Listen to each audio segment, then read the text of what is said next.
problem. We're live now. Thank you very much, Nikesh. And can I welcome you all to this, our April virtual Cabinet meeting. Present at the meeting are members of the Cabinet and a number of Council officers. Before we start, can I remind everyone, please, to turn their mobile phones to silent. There's nothing worse than a vibrating phone when someone's talking. And refer you to the published protocols for the Council holding virtual meetings, in particular the following. Can Cabinet members keep their videos on at all times, but put microphones on mute unless speaking? I'm getting feedback, so I'm not sure who's got their microphone on apart from me. Other members and participants should switch off their videos and put microphones on mute until they're invited to speak. In case of a technical problem, the meeting will adjourn until the issue is resolved. If the technical problem persists and the meeting is incorrect, the meeting will be adjourned and rearranged for a later date. If the technical problem just relates to me, then the chairing of the meeting will move over to Councillor Keith Ferrier's Deputy Leader.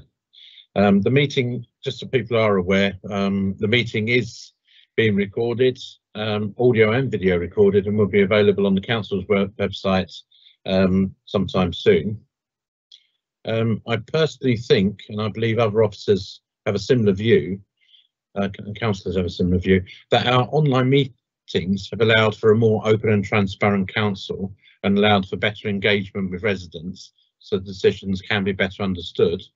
I am therefore disappointed with the Minister's decision not to make a timely provision to extend remote council meetings, and that from the end of next week, council meetings will once again be held only in person at a single specified geographical location, and being present at such a meeting involves physical presence at that location. There is a consultation taking place to see if we can get that legislation changed, but it won't be in the short term. And although we have not yet gained the notoriety of Hanworth Parish Council, many residents do regularly tune in from across Harrow, mainly to see the COVID update from Sean as our Chief Executive. And so I propose that item 10, which is the COVID-19 update, be moved up the agenda and heard after public questions. Is that agreed? Excellent. Agreed. I see people nodding in ascension. That's very good. Apologies for absence. I haven't received any. I'm just quickly checking if anyone's meant to be here that's not. I think everyone's here. That's good. Declarations of interest by members of Cabinet have been published on the website and will be taken as read. So you haven't got to click through. Please note that Councillor Varsha Palmer has declared a disclosable pecuniary interest in items 4, 5 and 8 of the agenda, which is the public questions, councillor questions and the TARSAP recommendations, respectively. In that her husband works for London Underground, she has a dispensation and will remain in the virtual meeting for the duration of these items. Can I have any other declarations from other members present at the virtual meeting, please? Paul, I see your hand up. Yeah, it's a non-pecuniary interest. I live in the West Harrow low traffic neighbourhood.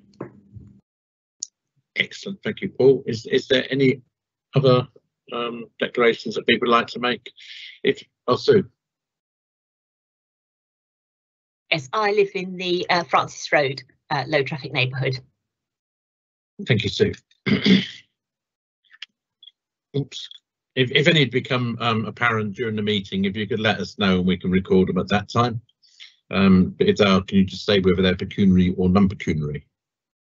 Thank you. We now move on to, Sue, have you got your hand up again? No, Simon.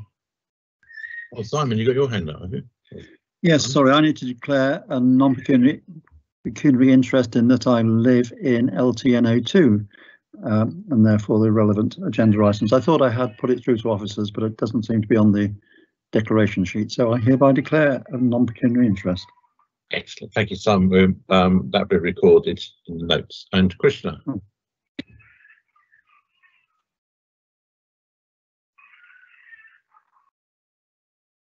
I also declare a non-pecuniary interest. I live in North Harrow, Hooking Green. Thank you. So as I say, if any others, If any others become notifiable, can you let us know as we go through? We now move on to item 3, which is petitions. All petitioners have 1 minute to read out the terms of the petition. So first of all, are there any petitions from Cabinet members? No, no one's indicating. So are there any petitions from councillors present in the virtual meeting? I believe Councillor Leslie Lewinson would like to present a petition. Leslie? Yes. Okay. Petition to Councillor Graham Henson, Leader of the Council, on behalf of Geraldine Burgess and Aaron Misra for the residents of Grove Road and Northumberland Road. As residents, we have seen our local environment deteriorate and are concerned about crime and road safety. Grove Road runs into Northumberland Road and is used as a fast shortcut to North Harrow by cars and heavy vehicles, very often with speeds exceeding 35 miles per hour. Northumberland Road is badly maintained. It is also narrow at only 16 feet wide, and vehicles will drive on the green verges to get past, posing a risk to pedestrians. Northumberland Road has 2 facilities for children who are at greater risk of fast vehicles hurtling down the road. Also, children use the road for cycling. Harrow Council states that over the past 3 years, Northumberland Road had low levels of recorded personal injury accidents, so 20 miles per hour is of low priority. Residents consider this unacceptable and want the following implemented: reduce speed limit to 20 miles per hour, reduce crime by taking measures to stop the rat run, make safe the dangerous pavements at the North Harrow end of Northumberland Road, repair the potholes. Northumberland Road has not been resurfaced for at least 23 years. Headstone North councillors support the petition, 129 signatures. Thank you. Thank you, Leslie. That will be referred to the corporate director, and then the report will be made through the petition process for the TARSAP meeting where it's investigated and funding's allocated. Thank you. Are there any other petitions from councillors present at the meeting? No. Are there any petitions from members of the public? I believe is it Michael Acid has a petition tonight. Michael, are you on the call tonight? Councillor Anthony, he's not on the call yet. We're just trying to reach him now.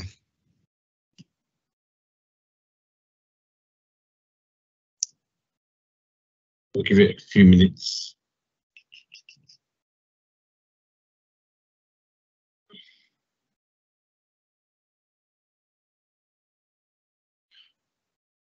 What we do, I think if we move on to item 4, and then when Michael joins, he can read out his petition in between the questions, if that's okay with everyone present. Is there any other petitions to be presented? I don't see any other hands up, so I'll take that as a no. So if we move on to public questions, there's 13 public questions have been received, and we have 15 minutes allowed for this item. Questions not responded to during this meeting will be answered in writing as normal. Hopefully, I think if we keep focused, we can get through them. So in order to maximise the time available, the published questions will be taken as read, and we will proceed directly to the answer and supplementary question. We've been doing this. Oh, sorry, we've just seen Michael arrive. Michael, if you want to read out the terms of your petition before we move on to questions, public questions. Yes, of course.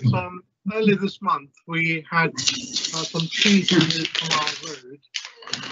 The trees were there for many years, and we were told that they would be pruned. However, the pruning turned into complete extinction of the trees. Same thing was done a year ago in front of number 3, and the trees were taken away from there. So, Michael, could you just read the words of the petition out, please? So we're looking to have new trees replaced from the ones that have been taken away. And we would like a number of trees to come down the road. There is not one tree at the moment, and we would like them replaced and replanted so that we can have a clean green environment and fresh air to breathe for residents here. Our road is being neglected, and we would like something to be done about it, please. Okay, thank you. We'll refer the petition to the corporate director for environment, who will respond directly back to the lead petitioner, the person whose name is at the top of the petition. So if you could send it through to the to Andre or Democratic Services, they will then make sure it gets through to the right person. Thank you. We now move on, as I said, to public questions. So if we move straight to question 1, it's from, is it from Mark Malvena to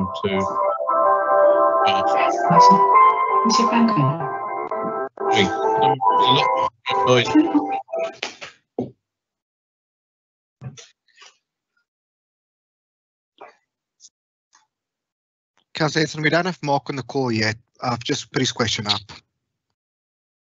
On the call, Andre. Nice to talk to you. Oh, you are there. We weren't reading the questions out. We were just getting answers. Yeah. Yes. So Varsha is just going to respond. Varsha, did you want to respond to Mark's question?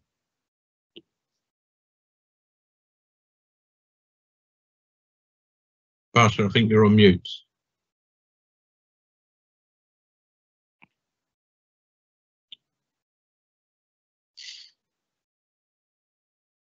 You're still on mute, Varsha. Okay, I'm not touching anything, but kept going on mute. Okay, thank you, Mark, for your question. It's asking about allotments, and it's asking whether there's plans to dispose of them. Andre, we can take the question away. Of the statutory sites, and that couldn't the council work to protect the non-statutory sites, and if there's any changes that all parties are consulted. So the answer for you, Mark, is there at this point in time there are no plans or discussions in place to dispose of the allotment land on statutory sites. The council will continue to protect the non-statutory sites in line with the designation of open space. Do you have a supplemental? Okay, that's excellent news with regards to people's public health. So you're confirming that there's no current talks being undertaken to change the use or dispose of any allotment sites? That's right, not at this moment. There are no discussions for changing any land. Okay, that's fine. That's great. We'd love that to be minuted. Thank you very much. You're welcome. Next.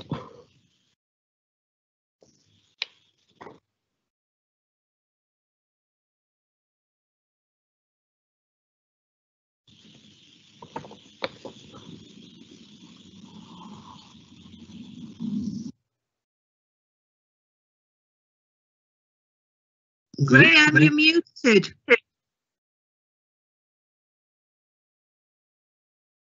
Someone's playing games here. We're getting a terrible echo back on tonight, which is unusual.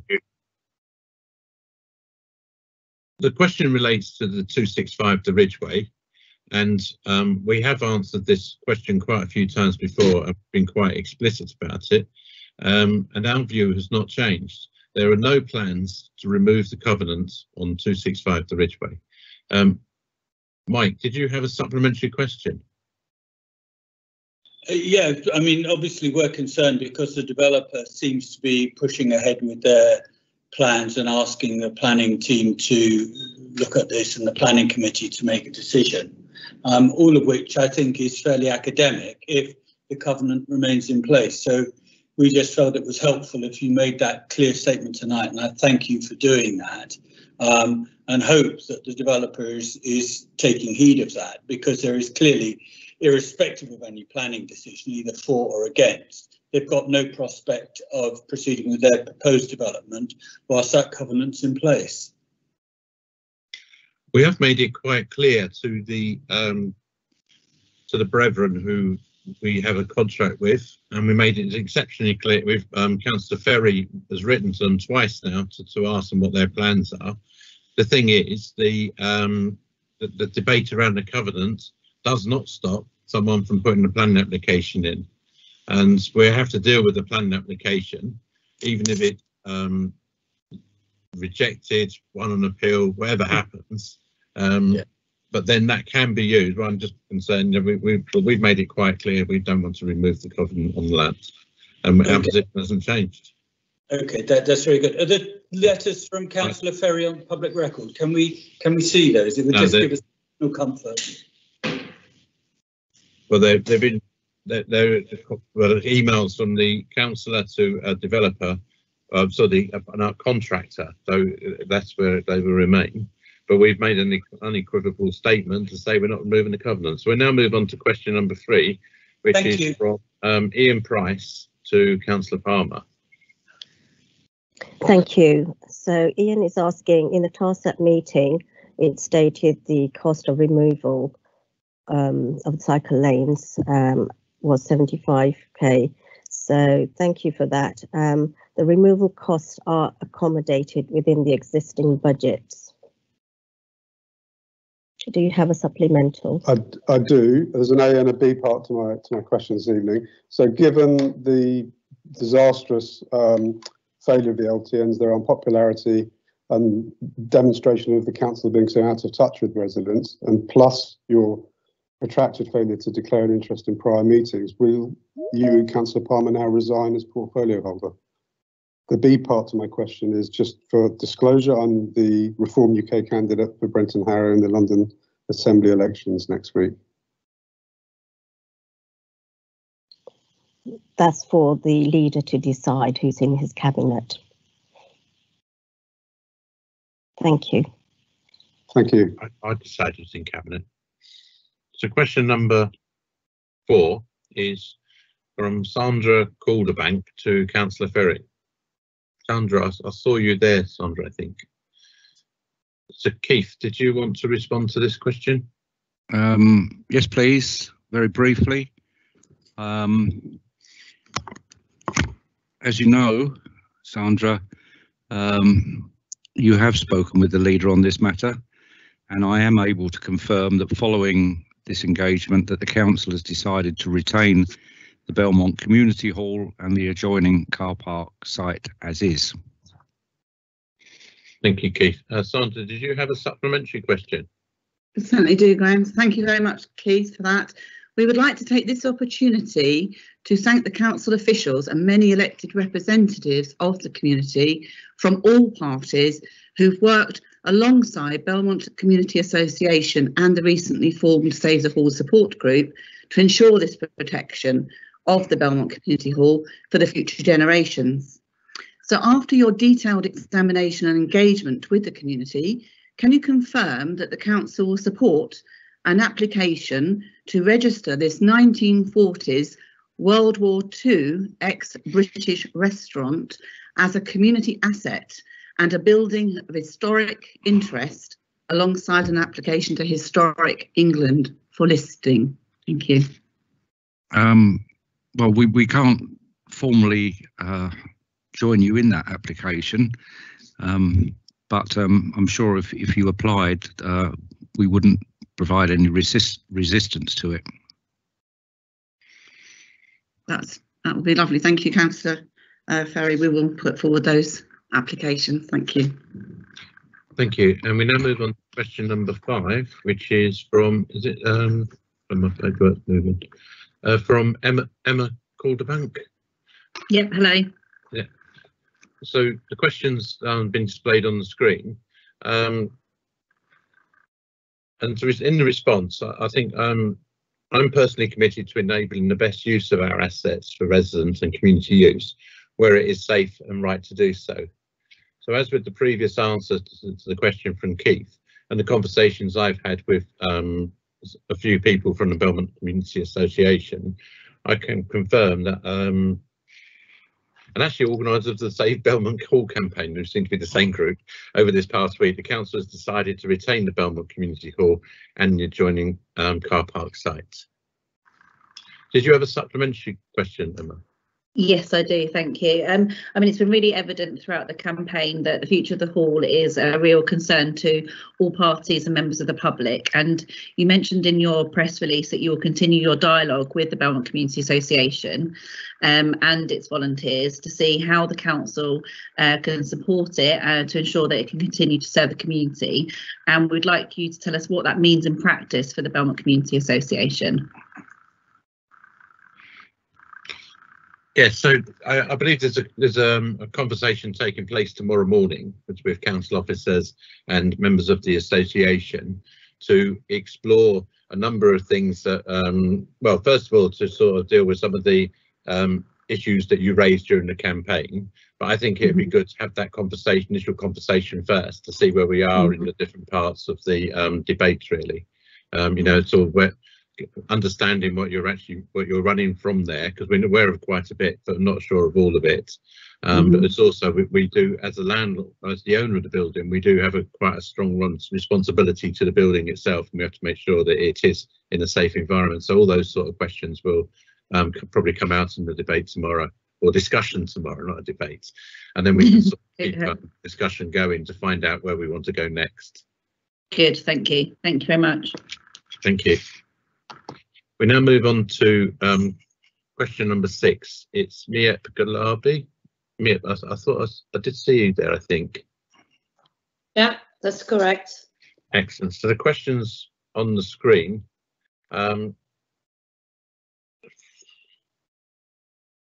Right, so the answer to the question is, over the years, the council has received a growing number of complaints about the roads off of Pinner View, and these were discussed and prioritised at the traffic panel meetings based around the issues themselves and also the funding available.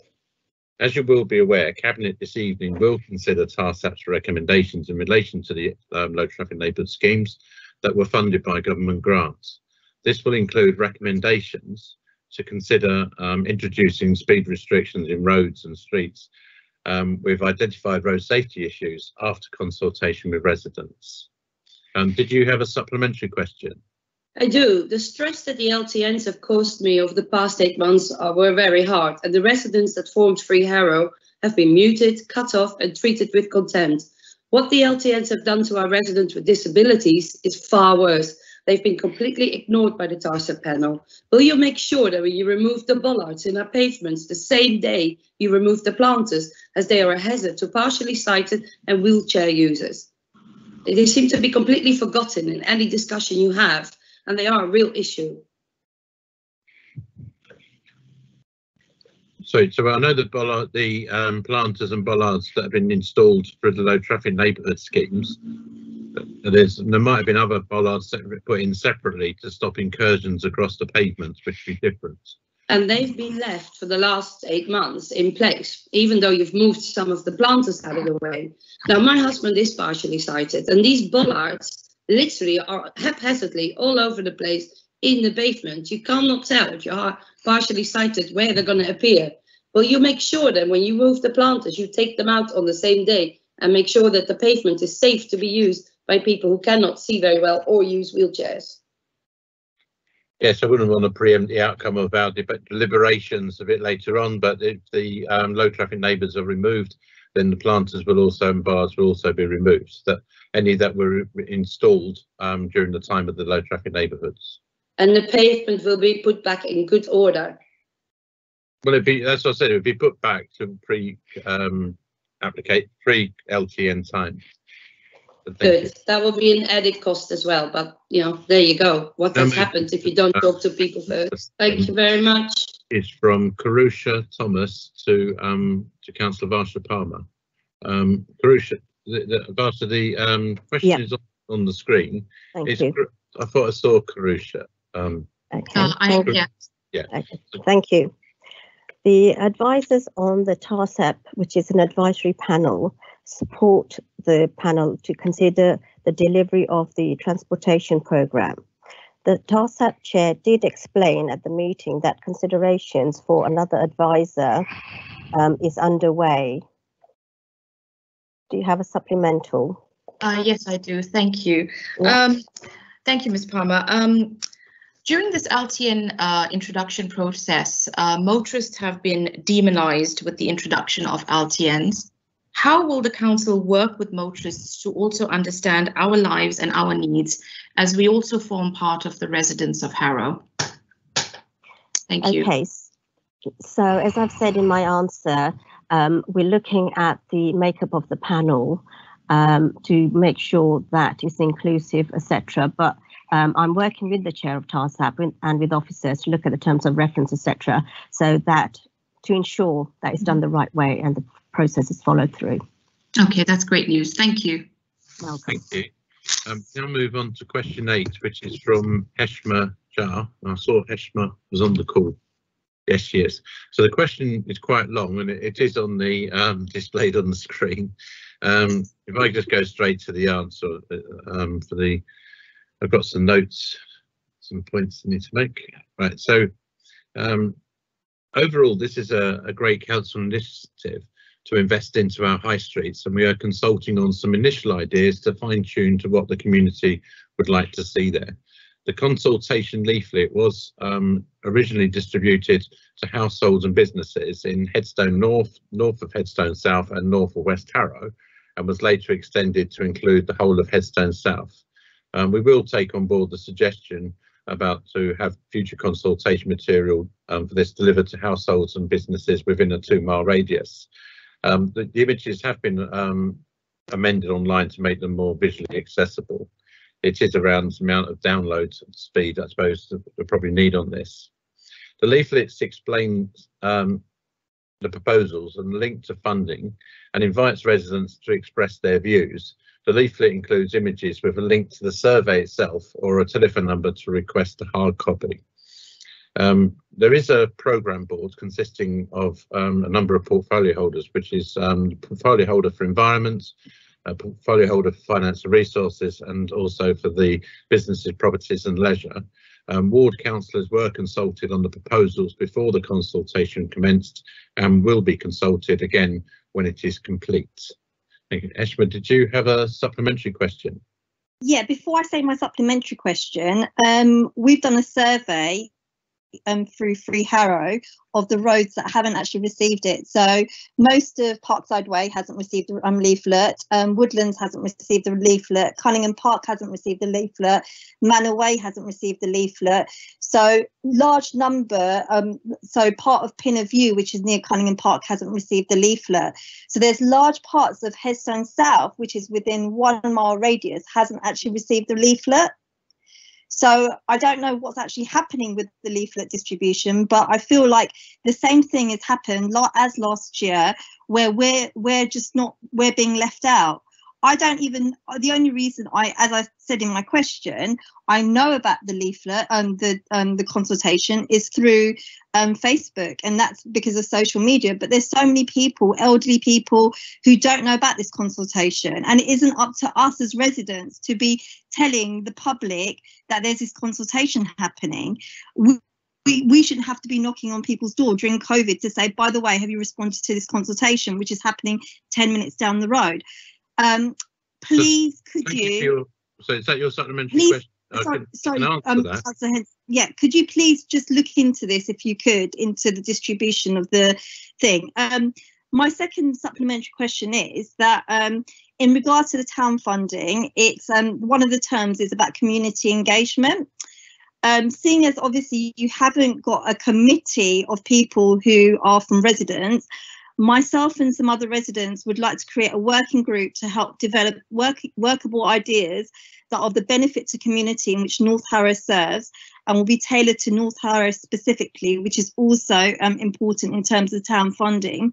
We'd like you to ensure that you extend the consultation period so that we can do this and gather as many ideas as possible and then restart it once we have come up with a plan.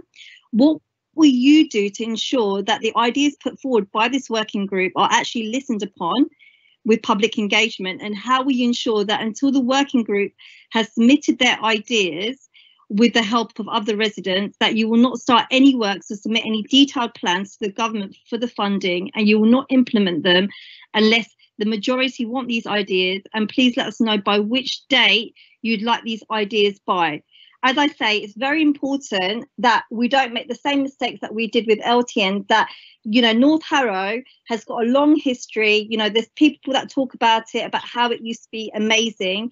We just want to make sure that as residents we're involved, and not just online, that we have a committee that can work towards with the council to put ideas forward.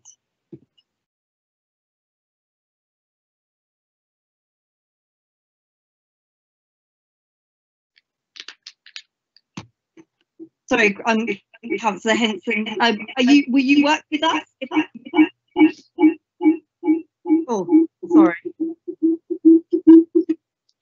will find out how far the consultation is extended and why some roads may have been missed. But it's not saying it's about missed. Most of the consultation and advertising of this is taking place in North Harrow High Street, where people go up to and visit, and that is the idea behind the programme. The High Street Fund, it's not the town fund, it's using the High Street funds, is partly based through council capital funding, and also what we can get through financial bids out. And at the moment, the consultation is taking place with all councils. How we take this forward will be investigated, and we'll respond back in due course. So thank you. We'll now move on to question number 9, which I think is from Jeff Eldridge. Jeff, the question, I saw Jeff on there. Yes, so Jeff, the question's been published online, so everyone can see it. And I'll just say that the council fully complies with its legal obligations to consult and engage with the emergency services concerning highway schemes. In future, comments on engagement with the emergency services will be included in any reports to council meetings where there are significant issues relevant to highway schemes. Jeff, do you have a supplementary question? Yes, I do actually. As the majority of traffic and planning schemes approved by the council affect the local environment, including the possibility of increasing traffic congestion and pollution, could the council please commit to the provision of an environmental impact assessment being an essential document provided for all traffic related schemes and any planning schemes related to planning issues for more than just single dwellings in future?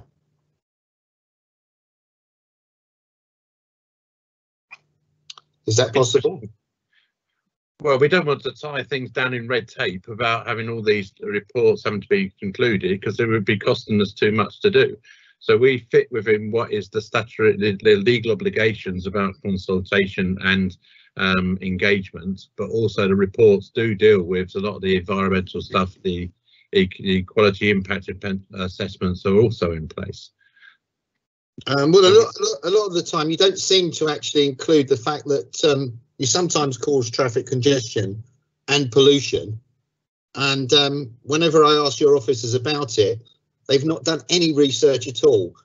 I mean, we as residents think it's essential that that is a consideration. I mean, you say these are being done for environmental reasons, and yet your officers don't seem to include the necessary calculations to see if they do affect the environment. Well, I'll take it away and I'll seek further advice about what we can actually do to improve that element of it's the same planning issues and high-rise blocks that are being built and the impact they have on the environment. We do need to know what your officers think of those as well. The planning is tied up with legislation. The planning rules are already geared up for that, so we can't extend something, we can't implement something that would be a burden against some that goes past the legislation locally. So we now move on to question 10, which is from Samantha Ali. Sam, I think I just saw you there. So the questions has been published on the screen now. And all we say is Harrow has a strong commitment to engaging with local communities over schemes and proposals. There were unique circumstances created by the coronavirus pandemic, social distancing requirements and government guidance to rapidly introduce transport initiatives as mitigation. This experience has proved an opportunity to review consultation engagement processes. Did you have a supplementary question? Yes, the North Harrow High Street consultation has now also been sprung on the residents like the LTNs were. And it seeks comment, but can I suggest that it's going ahead anyway? Can you please clarify, is it definitely going ahead regardless of people's feedback? For example, if people feedback that they don't want to implement it? If it comes back that people don't want any of the schemes, it'd be pointless putting them in. We've said this before. But you have to ask people for views, outline views of where we start some of the processes off. And this is what's happened in this case. We've asked the ward councillors, we've now gone out to ask around residents. Then we start developing those plans up. It's not a quick process. As an example, we've been doing this in Wealdstone for some time, and we've also been doing it in South Harrow. And even the one in South Harrow has been going on for nearly 18 months now. And we still, some parts have been implemented, others are trying to get funding to be implemented. So if the residents come back and say they do not want it, then we would not be putting it in. Okay, because the wording sort of read as if it was just seeking changes rather than if people. Well, we have to see what the outcome of the consultation is. We now move on to question number 11, which is from Karen Jolliffe, and that is to Councillor Varsha Palmer. Varsha. Yes, thank you for the question. It's similar to the last question, and the answer is to do with the TARSAP advisors.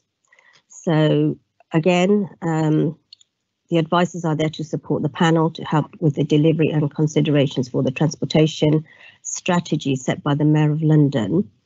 As the Chair has already said, that this is under consideration and we'll be looking at the terms of reference and will advise soon as we are able to. Do you have a supplemental, Karen? Yes, thank you. Do you know whether the motorist advisor will be in place in time for the next TARSAP meeting? I can't give you that response. I'm working with the Chair of TARSAP and the officers to just go through all the information at this moment in time. Okay, thank you. Thank you. Now move on to question, nearly finished, so we'll move on to question 12, which is from Mary Turner. I thought I saw, is Mary there? I don't think Mary. Chair. No, Mary Turner hasn't joined and we can't reach her, I'm afraid. Okay, I'll respond in writing to Mary then. With that moves on to question number 13, which came in late, but we'll accept it anyway, which is from Atish Anand, and that is to me. I thought I saw Atish there earlier on.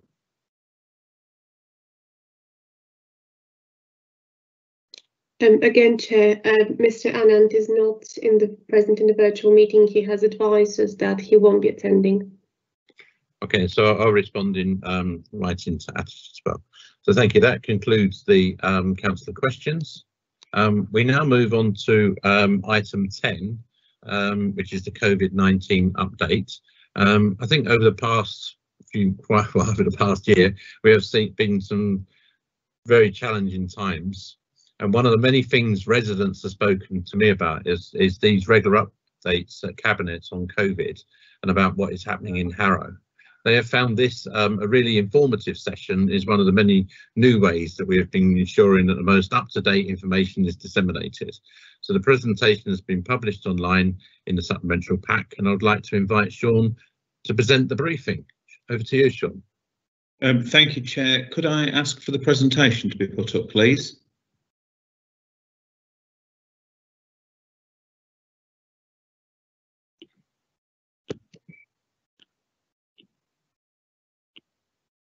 So thank you very much, Graham, and thank you to Cabinet councillors and members of the public present and viewing the meeting. This is to provide the April update to the Cabinet in relation to the situation in Harrow in respect of COVID-19. The second slide highlights the subject of the presentation. We'll give an overview of where we are in Harrow and London generally on COVID, talk about progress towards the lockdown exit roadmap. We'll give an update generally about the council's response, pick up issues around vaccination, discuss the impact and process relating to the local elections taking place next week, and we'll talk about planning for recovery and the overall organisational capacity and challenges that COVID brings. So the very good news to start the presentation, as I'm sure people are aware, that COVID-19 cases now are relatively low and at a level seen last September. Harrow is, this slide says 29.9, today's number is 33. The numbers are bumping around in the high 20s and low 30s at the moment, which is still not a tiny number, but when you consider that at the peak we were almost at 1,000 cases per 100,000 people. Obviously there has been a massive reduction in the amount of COVID circulating in the community, and obviously there's an expectation as lockdown eases over the next few weeks and months that case levels will probably rise. Also, it's very important that to report that hospital admissions and occupancy have fallen to their lowest level for a number of months, and that the NHS and social care are able to cope effectively with COVID at the moment. Obviously, also we're in the middle of the second step of lockdown easing, where non-essential retail and outdoor hospitality has resumed, and that has obviously brought some much needed relief for local businesses and local residents. And also, as I will report in the presentation, the vaccine programme is progressing well overall, but there are some challenges with supply, which has some impact potentially in terms of timing.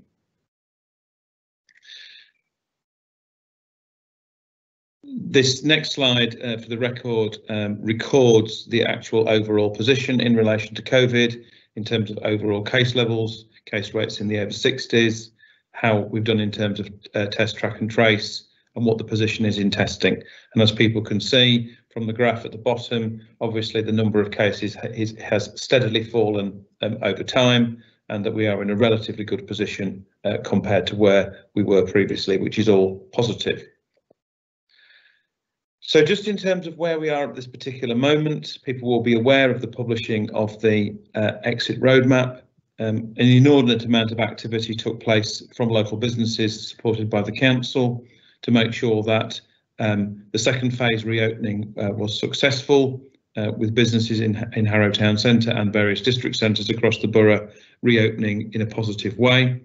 That has overall proved successful, and I'm pleased to report that in the vast majority of cases, businesses and local residents are continuing to show a high level of compliance, which means that the restrictions have enabled people to have more freedom. There's been more economic activity, but that hasn't yet resulted in any significant change in overall coronavirus case levels. And as you'll see at the bottom of that slide, it highlights the areas which the council is involved in, which I will go through in more detail in the presentation. This next slide just essentially reminds people about the different phases of lockdown easing, and we're about to get to step 3, hopefully for the 17th of May, when we'll see a greater degree of opening of indoor hospitality and some more social gathering restraints, and then working towards phase 3 no earlier than the 21st of June, where there will be a much greater return to normality, with an expectation there will still be a continuation of some restrictions in terms of social distancing and business compliance, etc. But there's much to be done between now and then, and also what the rules will be post there. So quite a lot of work to do, but lockdown easing is progressing effectively. This next slide summarises the work the council's been doing, both in the current phase and the future one, in terms of working with business, engaging with residents about the rules, reopening a number of council services recently, such as libraries and leisure centres, obviously been very involved in rolling out some of the economic recovery plans, particularly to support local businesses, and working on ensuring that our buildings remain COVID secure.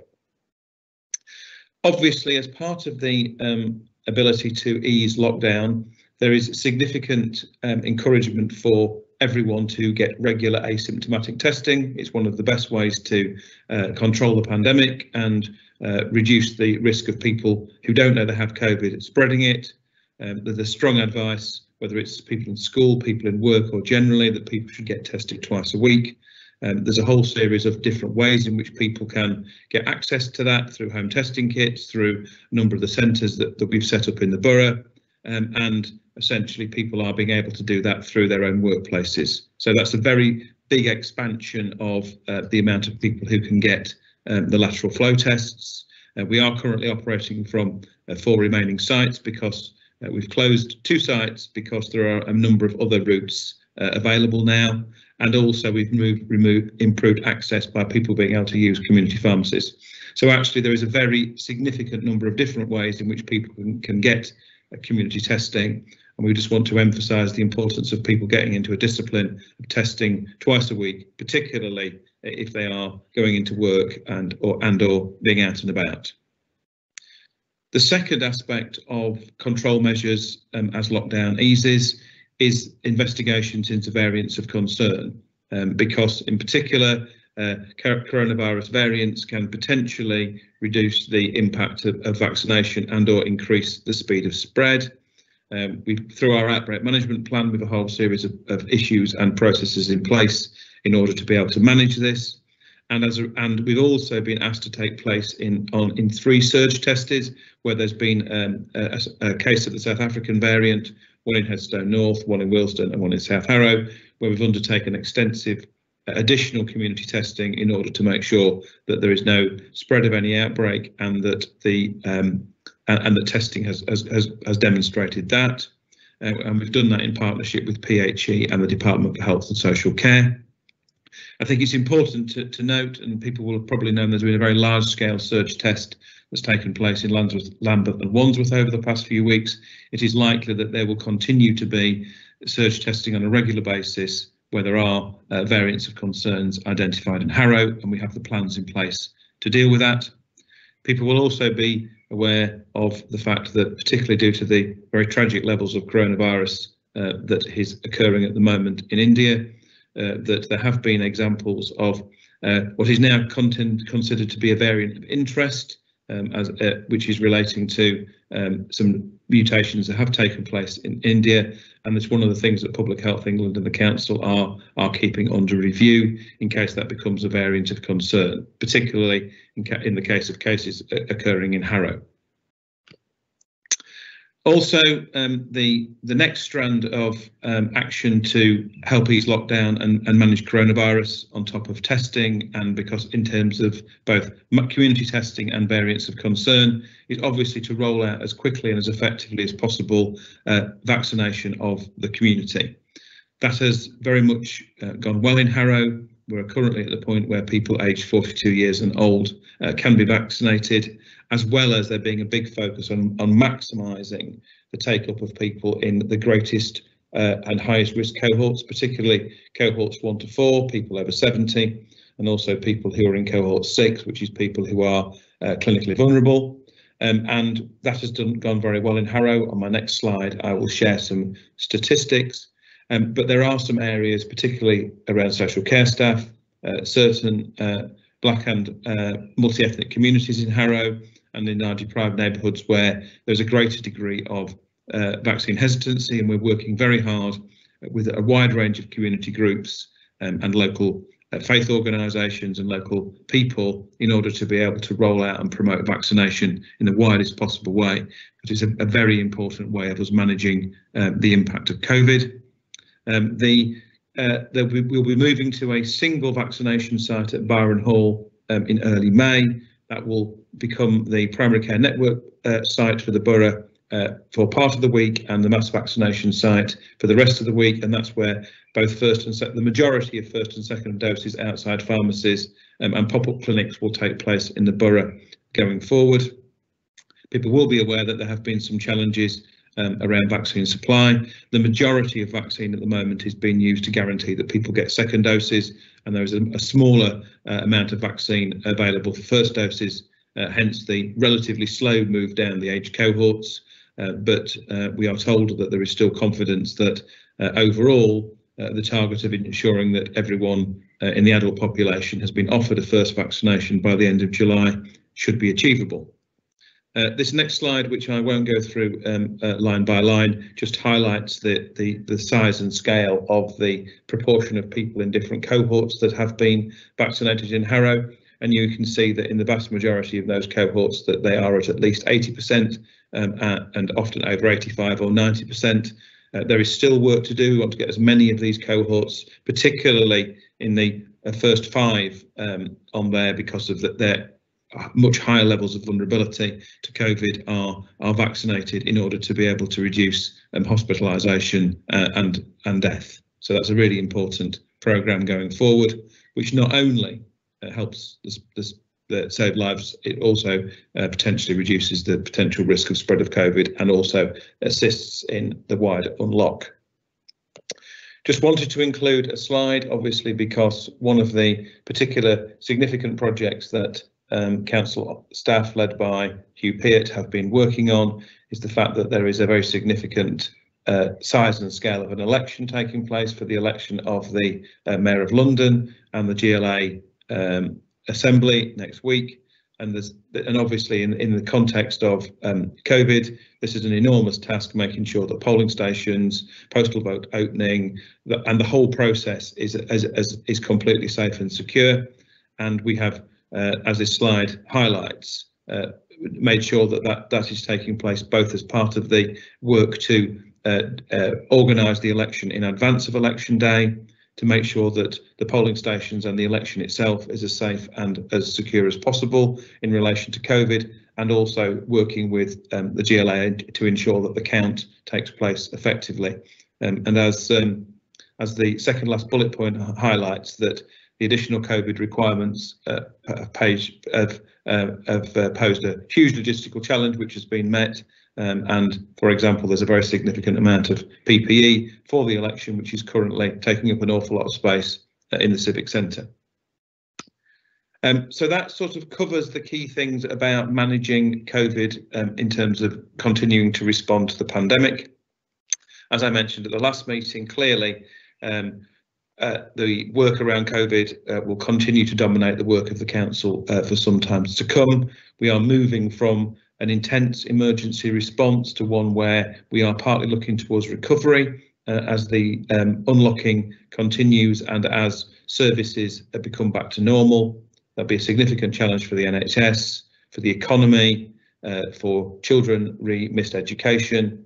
And obviously we know that there's been an awful lot of people who've had impacts in terms of their mental health and well-being as a result of coronavirus. So a big agenda for the council, even as the pandemic reduces over the next few weeks. And obviously there's also the potential need to prepare for a third wave later in the year. So important to mention that COVID has been a very, very big deal for the council and the local community in a whole range of different ways. I am pleased that a number of members asked questions and sought some feedback at the last cabinet meeting in relation to organisational resilience, staff capacity, etc. And that I thought it would be helpful, as that was requested, to report back at this meeting. As leader of the council said, we've now been running a pandemic response for 14 months, and I suspect there's another 6 to 9 months at least on top of that, which is involved delivering services in a whole range of different ways, responding to a whole very significant number of asks in relation to specific actions on COVID and dealing with 3 lockdowns. And obviously this has been a point in time where the vast majority of council staff not delivering frontline services in the community directorate and elsewhere have continued to work from home. Actually, morale has remained good, even though this has been a very unprecedented time, but we are very conscious that the workload, the stress, the challenge that this has faced for the organisation is significant, and we are not yet anywhere near the end of the process, particularly when we factor in the work that's necessary to deliver recovery.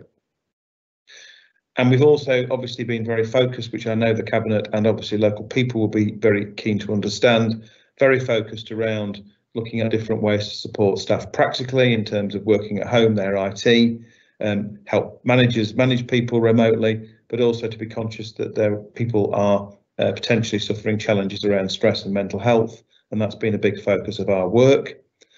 We are expecting that there will be the scope to return on a small scale to our office environment from July, which will be positive, and obviously there's a future report to the Cabinet about the potential new office space at Forward Drive from 2022, which will see a significantly improved environment.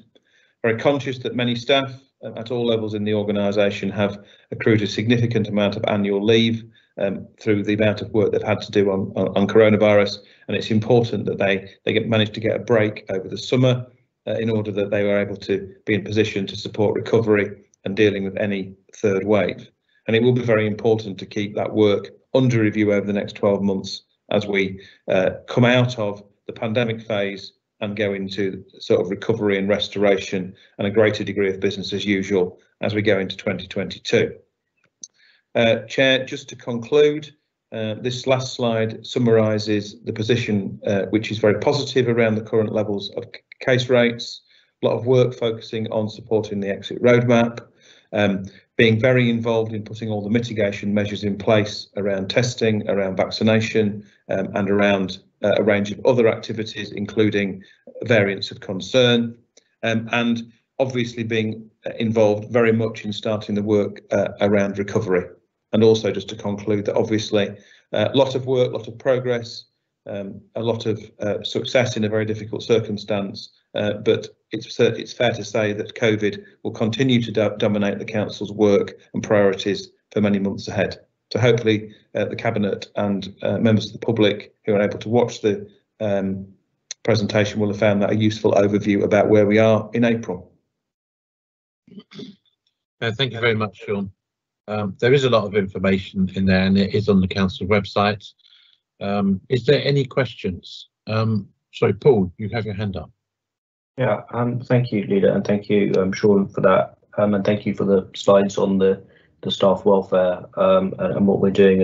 And I think it's going to be a key thing, mental health issues as we go forward, and just making sure that these things, which are often a delayed thing, we pick up and offer the appropriate level of support. I would just like to suggest something maybe for future update, because I presume we're going to get this in future months. Whilst it's very helpful to see what's going on in the wider community, and I think useful, I do think as we start to return to normal things, some sense of how we're prioritising programmes. We have a report later on, which I'll make some comments on then, where because a project has slipped, there's a significant extra cost of delivering that project. And I think it'll just be helpful if officers can flag up where those schemes that have an extra cost, if they're delayed, are within the organisation. And then there can be a rational discussion around whether or not they might be prioritised over other schemes. I'm just conscious that if you have a scheme that costs an extra £850,000 because it's delayed, maybe we should bring that forward and push back something else to enable these things to be done. And I just think a sensible discussion and visibility of the Cabinet and opposition on that might be helpful.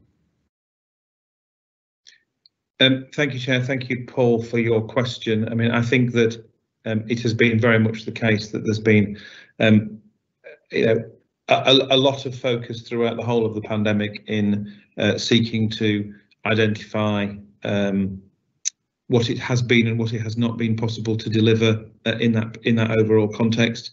And it's certainly the case that will continue, and it would be very much my intention, Chair and Cabinet, to bring forward as we get into the early part of the summer, and when we get to understand what in particular what the rules and opportunities will be post the 21st of June, and also what we will be expected to do to plan for a future wave, to be able to share what the realistic proposals and prospects are for the organisation in that particular context. So very happy to do that.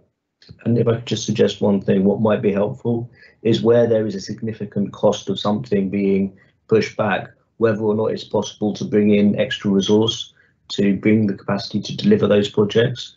I mean, I don't know, and we'll talk about it later, the detail of this project, but something that potentially costs us £800,000 not to do, it might have been worth bringing in if it was possible someone else or a couple of other people, which would then cost you less. And it's just some of those things. I think, I understand totally everyone has been so busy just doing what we've been doing. But as we start to come out of this, I do think it's important, because we don't really have a corporate plan. We don't have a corporate delivery. Some of the normal things we'd have, understandably, have been pushed back.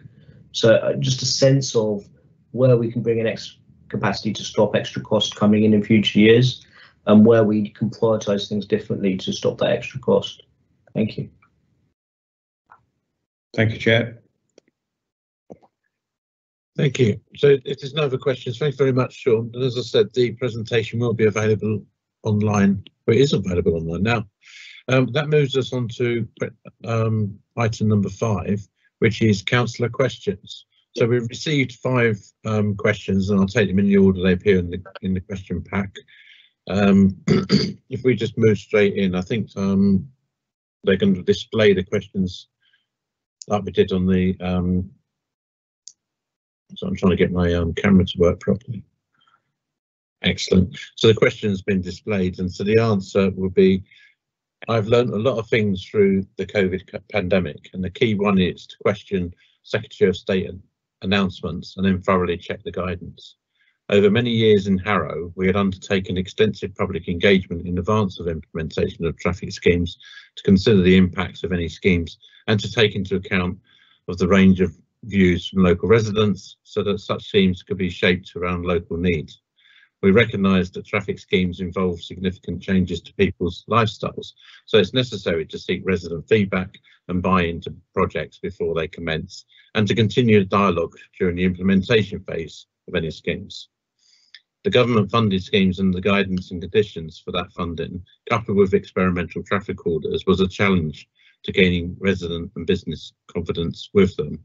So what I have learned is to thoroughly check the guidance before we apply for any funding going forward. Marilyn, did you have a supplementary question? Yes, thank you very much, Leader. Leader, I'm disappointed in that response, and I'll tell you why. The only member of your group that's actually shown any kind of humility or has actually kind of apologised and accepted that the way that you handled the street space programme with all of the objections and the demonisation of people who objected, the dismissiveness, the rudeness, frankly, the abuse in certain circumstances. And the only member of your group that really came anywhere near to acknowledging how awful this was for people that were adversely affected was David Perry at the last TARSAC meeting. I was very impressed with his attitude, and I'm very disappointed in yours. So I'm going to ask you very respectfully, Leader, will you apologise for the way you treated some of these people as an administration? Or are you going to continue to blame everyone else but yourselves for your awful behaviour?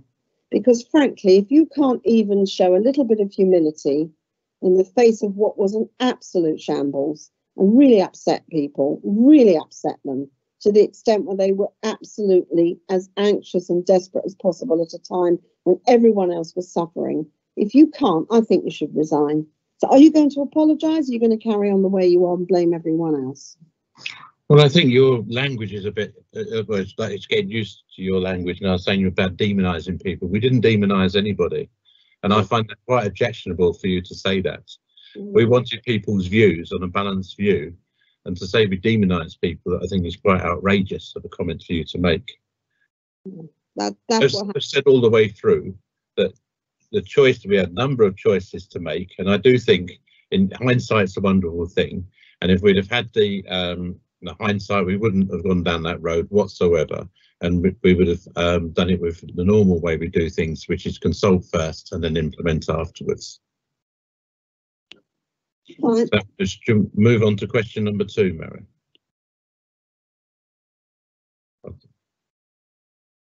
I think your question is to Keith. No, it's to you. Oh, that's nice. It is, isn't it?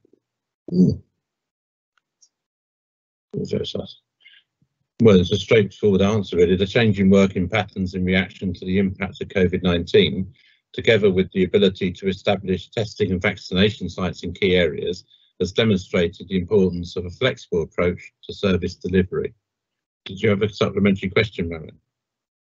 Yes, I do, actually. I mean, we don't want to divulge too much of what your plans are, and we are confidentially briefed a lot, and we have to honour the respect that we show for confidentiality. But suffice it to say, our plans are very largely to fracture the service and move different departments into different buildings throughout the borough.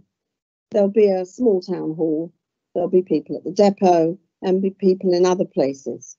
So I think the supplemental question is, and I must admit, I am slightly concerned about it because I had experience of what this is like when I took over in 2006. I think I'm echoing. when I took over the planning department in 2006, and it was in Garden House. It was an absolute disaster having it in a separate area.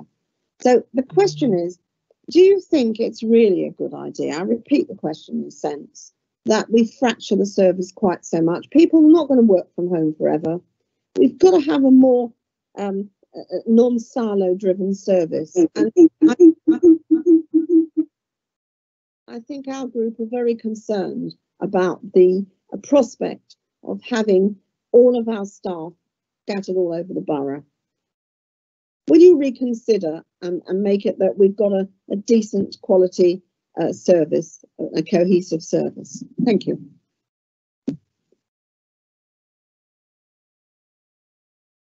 Marilyn, I think the world has moved on and people do work more flexibly now, and I think that's been a very good thing. The flexible arrangements that are in place is what people can respond to residents at a time when residents want to speak to them and not when we feel they should do. But it's also this, I think it's an outdated belief that everyone has to be in the same building, when people we should trust people to actually get out and do the work and go out into the community and speak to residents. So the whole way of working is not just changing from us. We've got multinational businesses that are moving out of their headquarter buildings and moving into remote working and moving into a very similar way that we're planning to. So we'll now move on to question number 3. This one is to Councillor Ferry. Actually, I think, if you don't mind, Keith, I don't mind answering this one, because I've spoken directly with members of the Belmont Community Association and organisers of the Safe Belmont Hall campaign over the last week. I would make 2 initial points. Yeah, that's all right. I mean, I would refer Marilyn to the question I answered in the public questions and would state the same thing. But as you point out, you've had more contact with them and you know more of the detail. So I'd be delighted if you'd carry on and answer it. Thank you. So I'll make 2 initial points. The first is that I accept and apologised that the council could have done more to engage earlier with the association following the cabinet report in March, on the 8th of March, on potential options for the site.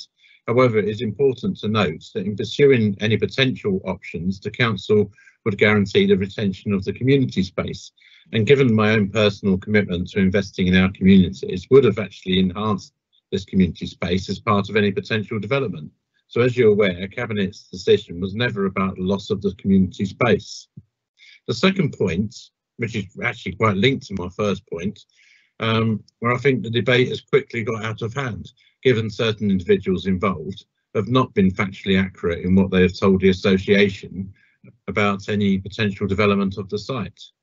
It's quite clear that the misinformation has clouded the intention of looking at all opportunities before returning to Cabinet with a number of options, and so therefore the council has decided to retain the existing Belmont Community Hall and adjoining car park site. As leader of the council and the Cabinet, I am committed for having good engagement with all our communities, and I am aware that there is a meeting taking place between the council and members of the association to discuss how the council and the association can work better together in the future and going forwards. Did you have a supplementary question? Yes, I mean, something that was said before, you said, and I wrote it down, where we want to go next.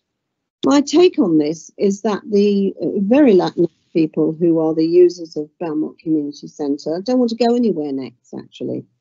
What they want is what they've got, and they've loved it and cherished it, and it's very historic. And I think what you may have learned, going back to the first question actually, is how not to upset too many people. For political expedience, you've now done a U-turn.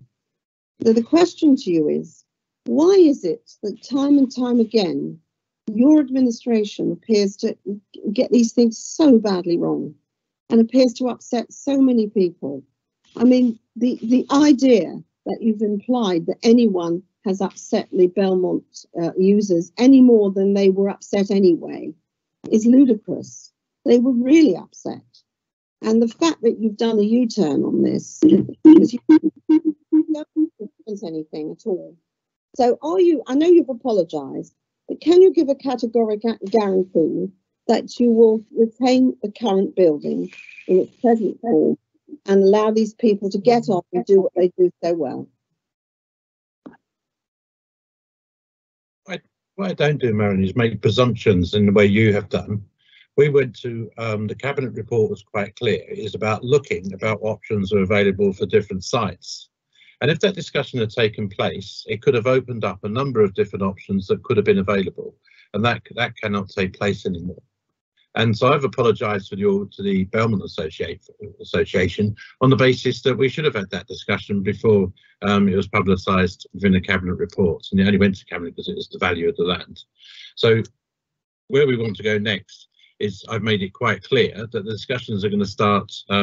Council members of the council or council officers are going to meet with the association, and they will have those discussions about what we do next with the Belmont Hall.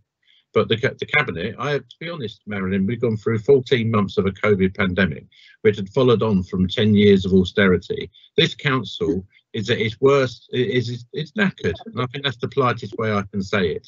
And the officers haven't got the strength, I don't think, to sort of keep trying to deal with misinformation that goes out there. So we went into it with good intentions to have that discussion with the Belmont and the local residents about what they wanted on that site.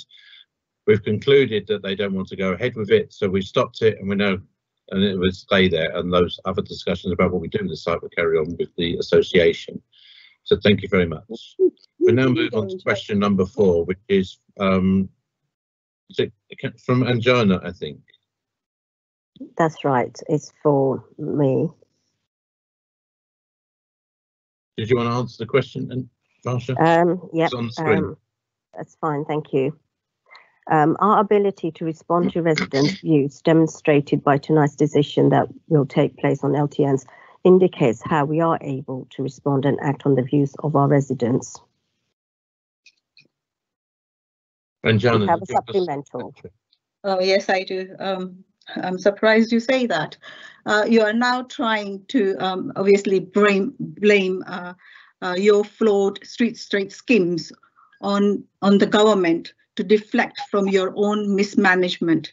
The government did not encourage more walking. Government obviously did encourage more walking and cycling schemes, but they rightly left the choice as it was up to you to design with the scheme, down to the councils to design the scheme, who should understand their local community better than the central government.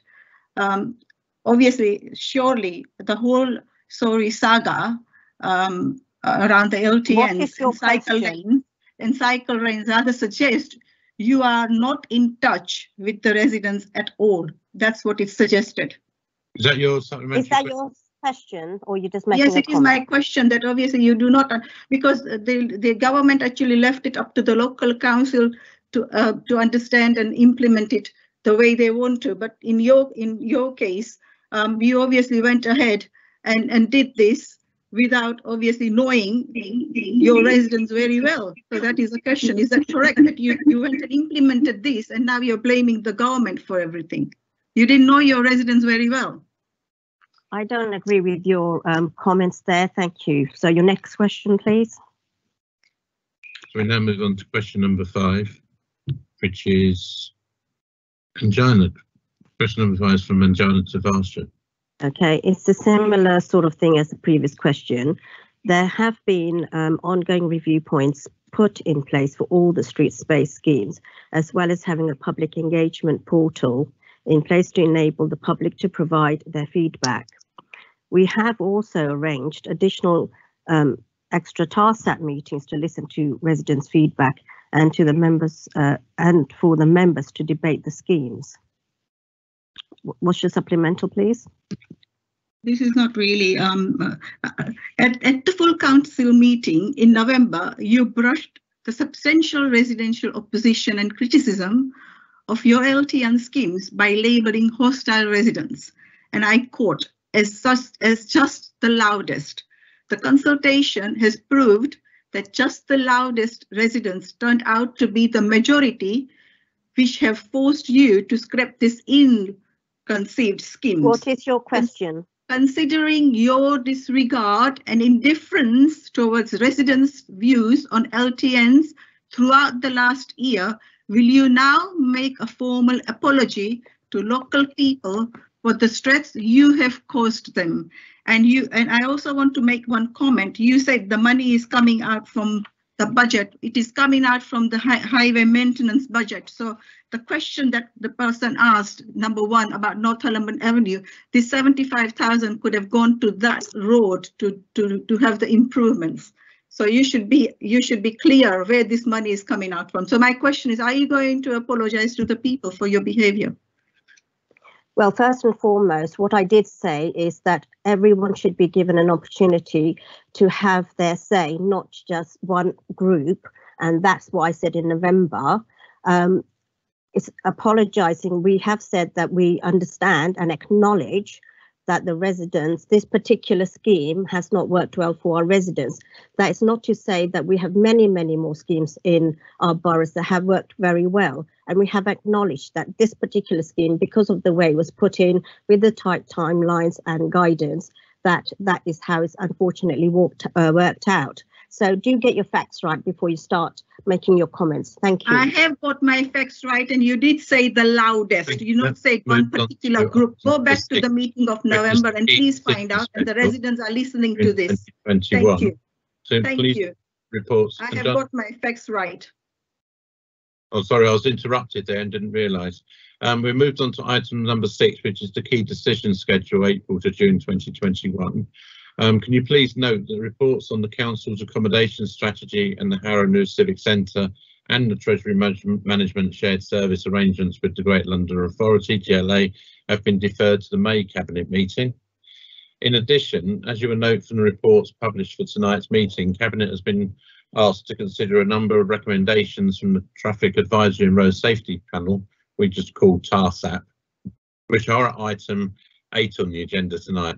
The recommendations relate to key decisions, and although they were not included in the latest key decision schedule, they will be considered at tonight's meeting for the urgency reasons set out in the published public notice.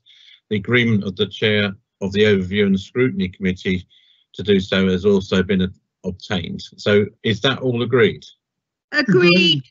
And on that basis, can Cabinet note the updated key decision schedule, which is on pages 7 to 16 on the agenda paper? Noted. Thank you. We now move on to the item 7, which is the reference from the Overview and Scrutiny Committee, which is the Shared Services Scrutiny Review, and it's in the published papers on the agenda tonight. There's a number of references on that report asking the Cabinet to consider the respond. Sorry, Paul, did you have your hand up, Paul? Yeah, but after you finished introducing us, please. Right. So the references have been published and are on page 3 of the supplementary report. So I was going to ask if they were noted, but you've got your hand up. Yeah, I mean, just to say, I understand, obviously, and we had a discussion about it earlier, the capacity issues, but I do think we need, and probably you need to have a chat with the scrutiny members as to whether or not they can present the report, albeit the response from the executive might take a bit longer. But I do think, given the length of time this report has sat on the shelf, it might be helpful for the panel chair and vice chair to be able to present the report to Cabinet, accepting, of course, that the response from officers might be delayed until September. Thank you. It is a good point. We used to get these reports presented and then we responded back. But it is a capacity issue at this moment in time while we're still trying to come through the pandemic. I was hoping that they would be able to present the report and respond to recommendations at the same time. Because we'll be in the committee room, we might have less people there as well. So it'd be, but it would have been good to see some of the recommendations. But at the moment, there isn't capacity to do so. So the recommendation. Sorry, Leader, can I suggest that maybe next month at the Cabinet meeting, the chair and vice chair of that panel are invited to just present the report, accepting that no officer response will come until September. Well, we'll see if we can get them to what we can do onto the agenda. We can't promise anything at the moment, but we'll have a look to make sure we can see what we can do. So can we just agree that it's resolved that it's referred to Cabinet, so we respond back as Paul says in September. and we'll look to see if we can bring the presentation to May's cabinet meeting. That moves on to item 8, which is the recommendations from the TARSAP panel, which was held, was it last week? And there's a number of recommendations in there against separate elements of the schemes. So we've got recommendations against the low traffic neighbourhoods on the 6-month statutory review, which are on page 7. We have the recommendations about the cycle lane 6-month review, which is on pages 11 and 12. And we also have the recommendations from the school streets, which is a 6-month review, statutory 6-month review on pages 15. Varsha, did you want to speak to this report? Yes, Chair, thank you very much. So thank you for that. I won't go into the whole history of this, as I know everyone is very well versed with it, but just to give a little recap for people who may have missed some bits. So last summer, these schemes were bidded for, which were put forward by government via TfL.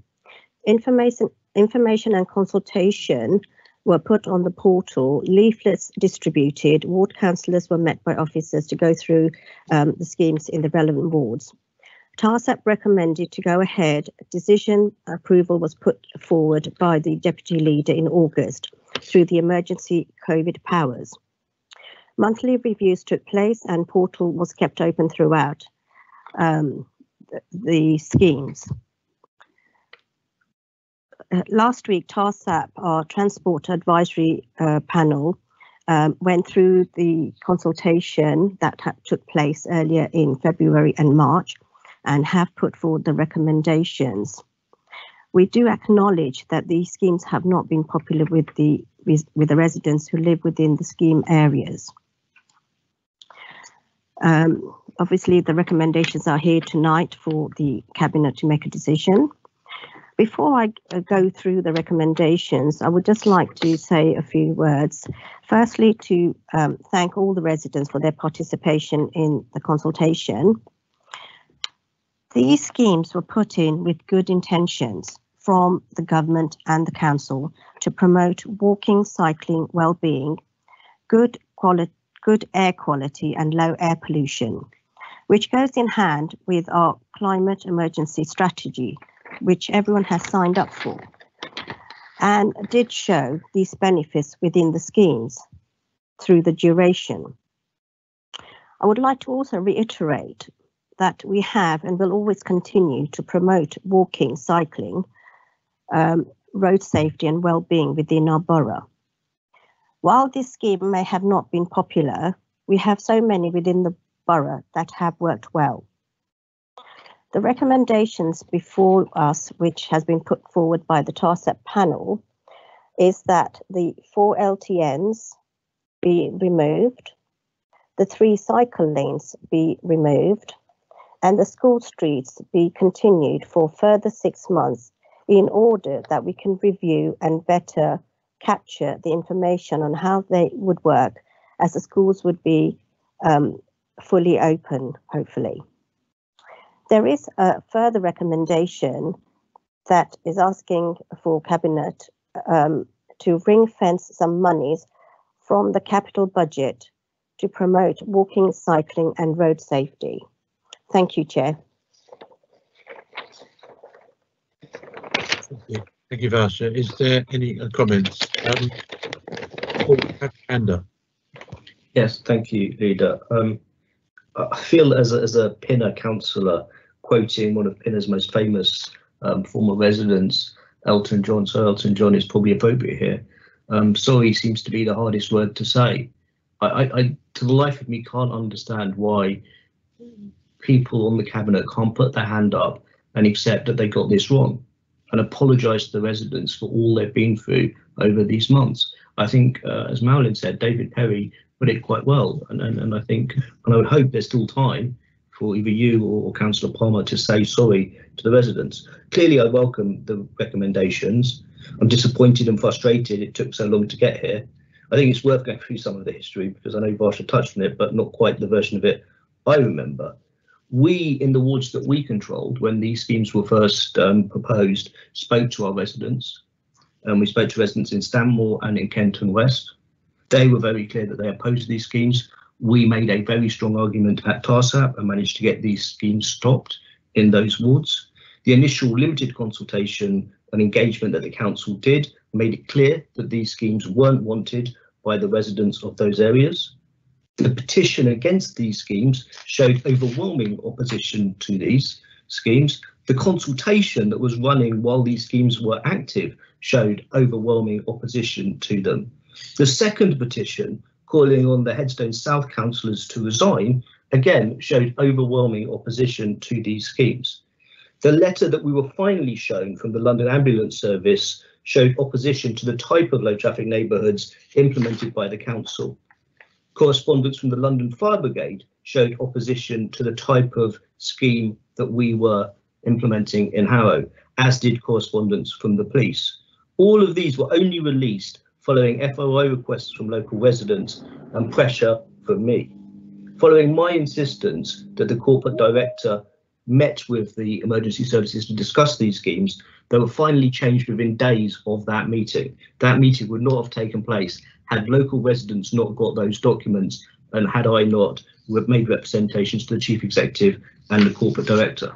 All of this was taking place against a backdrop of a global pandemic and caused, as you've heard in some of the questions, additional stress and concern for residents and significant work for council officers when they're already stretched with other issues. As I said in this whole thing from the very beginning, the only way these schemes would ever be sustainable is to bring local people along with you. Instead, the council ignored concerns of residents. They denied clear videos showing the issues of emergency services being unable to access things on the road. They set out and sought to belittle and dismiss the clear majority of residents. They tried at each stage of this process to do the absolute minimum they could get away with, hoping the residents would get fed up or just give up. My view is we need to take a step back whilst we do this and review our strategy. I think in particular, and you see it a bit with the North Harrow proposals and some of the others, to get away from this idea that we know best and local residents will eventually come round to what we do. If you look at the North Harrow scheme, there is no way to say you don't want any of these things. There is, if you look at how the commonplace thing is designed, you cannot say I don't want these things. All you can do is prioritise which one you might want. I think we need to learn from this. We pointed out repeatedly nobody was using these cycle lanes. We point out repeatedly these things were unpopular and causing problems. We point out repeatedly that the emergency services were unable to gain access to roads. We were ignored. Excuse me. But then we still see with the school streets thing, we are going to carry that on with 6 months and we have no problem with that where there's schemes in place. But we're also going to push forward with another 6 schemes before we have the data from the original schemes. And I would call on Cabinet to seriously consider not implementing any new school street scheme until the data comes from excuse me, the first 4. But basically, the thing you really need to do is try and rebuild trust with the residents. They have been deeply scarred by this, and I think the council as a whole has suffered severe reputational damage. Thank you, Leader. Thank you, Paul. Adam, did you? Yeah, thank you, Leader. I take huge issue with Councillor Osborne's fantastically disingenuous comments. If we rewind to where we were back last summer, 2 things happened. First of all, we considered the context, which the context was in multiple areas. We had petitions calling for action to be taken to deal with rat runs and through roads. In addition, we have a long-term strategy to promote cycling, walking, and as Barsha said, to tackle climate emergency and promote alternative forms of transport in Harrow. Second piece of context is that during the pandemic, we had cross-party guidance from both the government and TfL, and that's not to absorb our responsibility. We took the decision to go ahead with it. But we had a Conservative government and a Labour mayor, both indicating that they thought it was a very sound idea to test interventions that would promote cycling and walking during the pandemic. So it was precisely because of the pandemic that those measures were introduced so quickly. Councillor Osborne talked about consultation with the emergency services, but he knows full well that the emergency services were informed before the schemes were put in place, and consultation continued throughout. And when emergency services did raise issues, we took action and addressed them immediately. But I think the most important thing to note from all of this is that the schemes were a trial.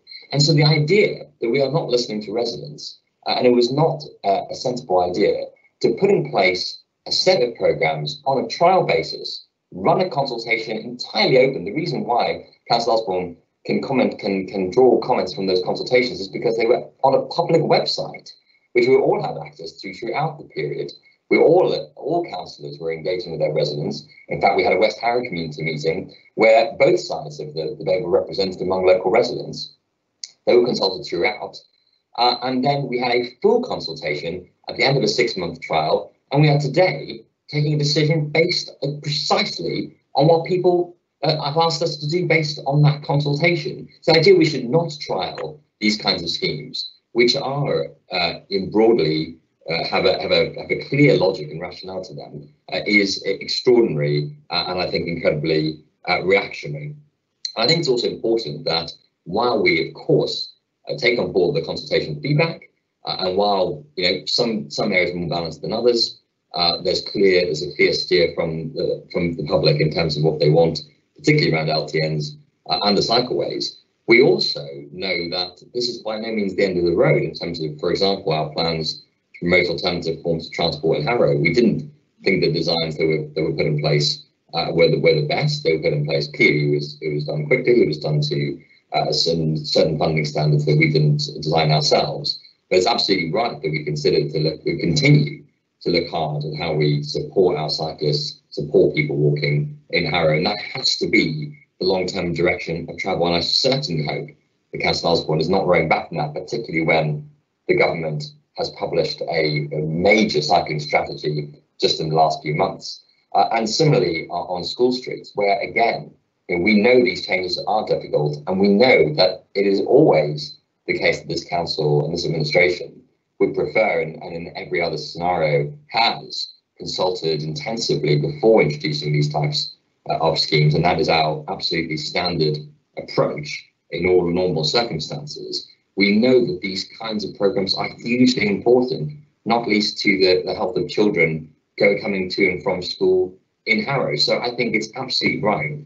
We learn the lessons, take on board the consultation feedback, make appropriate decisions, but also embrace a continuous culture of testing, learning, trialing, engaging with residents, and finding the right ways to ultimately make the kind of positive changes that we've sought to make in this trial, but we'll continue to try and make in future.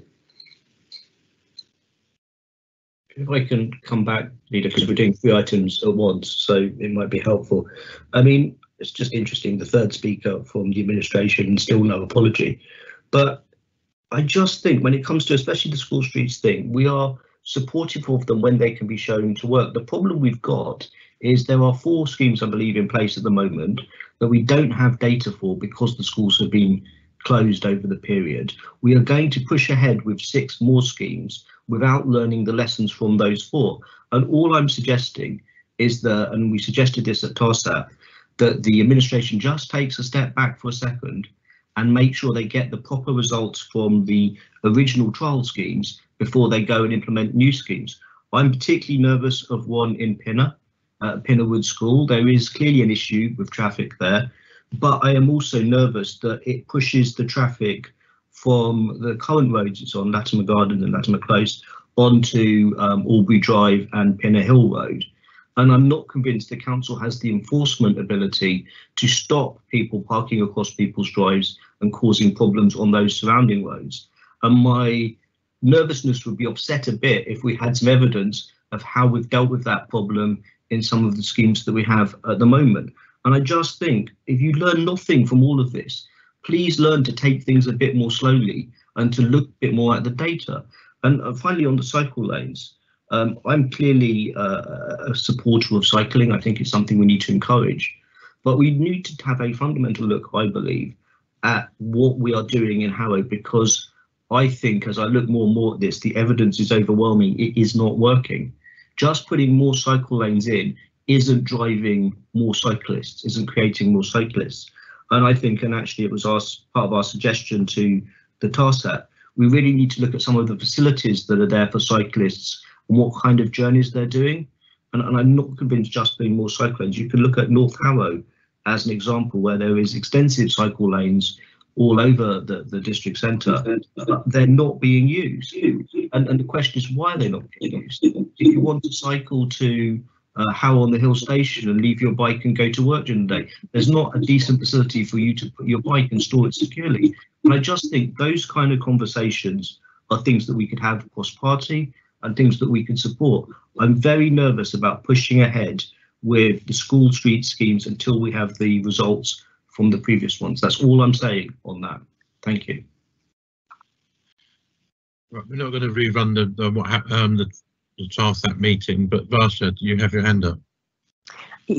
Thank you, Chair.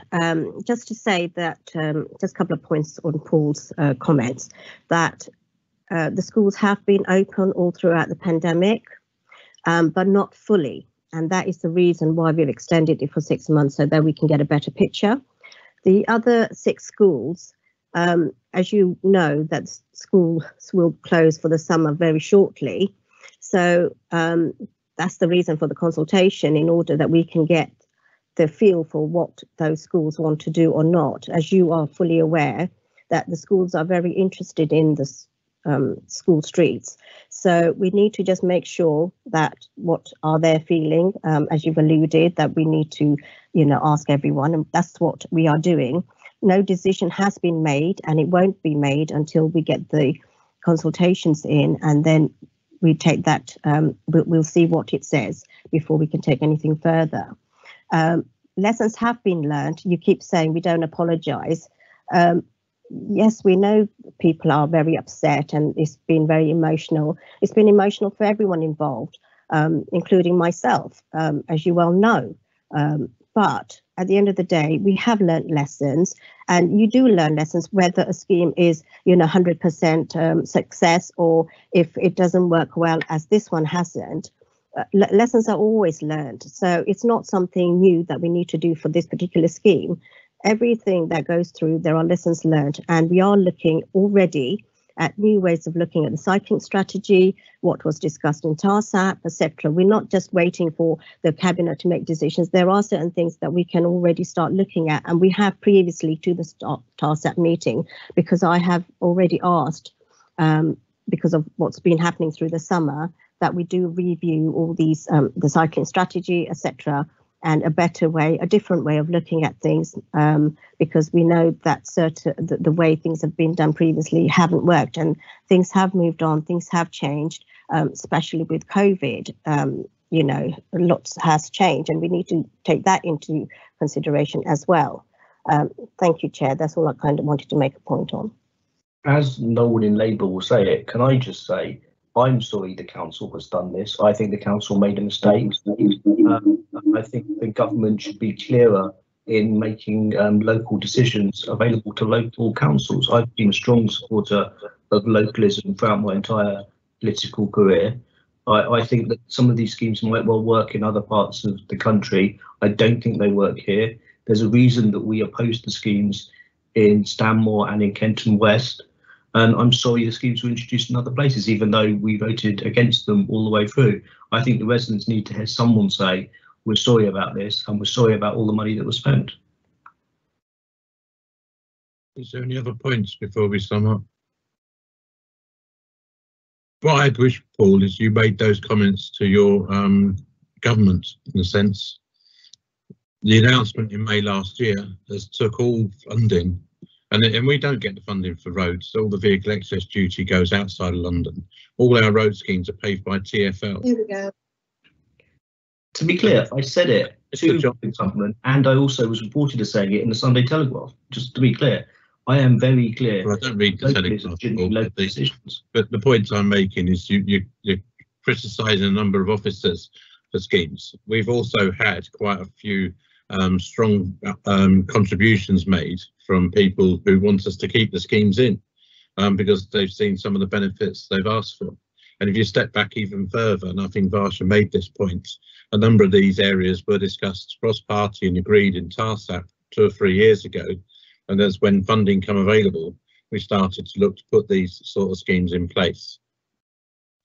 The reason I've apologised to some people, because I think they'd said, as a council, we've taken the blame for something around when we shouldn't have had to. Our traditional way of consulting residents, I think if we'd have gone out and done it like we would have normally done with traffic schemes, most of these would have been put in place and we'd followed them through. The challenge has been is when you follow that guidance from the Secretary of State's guidance, and the funding is entitled to do that, but changing the legislation to allow to say that the 6-month statutory consultation takes place after implementation set out exactly what we had to do with that funding stream. And when people say that we shouldn't use our funding stream, we don't have any other money. You know, we're very limited on funding in Harrow. We've been underfunded for many years. So when I was asked a question by Marilyn Ursula earlier on, what have I learned from COVID, is I'd sort of really investigate what their guidance is when it comes with some of this funding streams, because it comes with too many strings attached that affects too many residents in Harrow. And I just think we've now put road safety quite a distance back on the agenda around the way we want to move things forward around road safety outside schools, and the safety outside schools is a priority because we see, as you said, people park on the pavement, on people's driveways. Well, they're random where they drive and they don't care how they drive away either. So I think we do need to do something before someone is seriously injured. We cannot sit back and do anything. Just as a final point, is within the TARSAT reports, there's feedback from the consultation. Although even if we take out all those spurious sort of comments that have come in, whether they come from the same web addresses, it's still a strong recommendation that they are withdrawn. And that's the recommendation that's come through to us tonight. And we've always said we would follow the outcome of the recommendation. But what we can't ignore, and this council cannot ignore, is the fact that the number of comments that have come through, the original issues are still there. The dangerous driving, people using it as to cut through, using sat navs, people ignoring traffic signs saying roads are closed. All those issues are still in place, and I think it's something that the traffic panel would need to look at to improve around road safety across the borough going forwards, because it cannot continue the way things are going. We've seen a 50% increase in traffic on the roads over the last 4 years, and that is and they can track that traffic, and a lot of that is through home deliveries and people having more cars, I suppose. But it's unsustainable going forward, and we have to do something going forward. And but we've committed to say we'll work with residents how we design schemes going forward. We will put try and look to where we can get funding to put in the budget to put schemes in where the people are supportive of them. But I think overall we will. That's the direction of travel we've been committed to.